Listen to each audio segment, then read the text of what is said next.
நண்பரே வணக்கம்.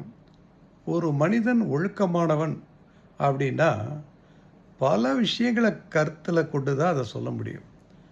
அவனது தனிப்பட்ட முறையில அவன் தன்னை எப்படி வச்சுக்கிறான்? எத்தன மணிக்கு படுக்கிறான்? எத்தன மணிக்கு எந்திரிக்கிறான்? உடற்பயிற்சி செய்றானா இல்லையா? உடலை கட்டுக்கோப்பாக வச்சிருக்கானா? இல்ல பொறுப்பில்லாம கண்டதையும் தின்னு உடல கெடுத்துக்கிறானா? இது மாதிரி ஒரு தனிநபர் சார்ந்த ஒழுக்கம்னு இருக்கு. அதே மாரி இல்லறம் சார்ந்த ஒழுக்கம். ஒருவனுக்கு ஒருத்திங்கிறதுல தெளிவா இருக்கானா? தனது வாழ்க்கை துணையோட மனம் விட்டு பேசுறானா? முகம் குடுத்து பார்க்குறானா? குழந்தைகள அன்போட அரவணைக்கிறானா? பெரியவங்கள பாதுகாக்கிறானா? இதெல்லாம் குடும்பத்து சார்ந்த ஒழுக்கம். பணியில கரெக்ட்டா வேலைக்கு போறானா? கண்ணியத்தோட, திறமையோடு, நேர்மையாக அந்த வேலைய பார்க்குறானா?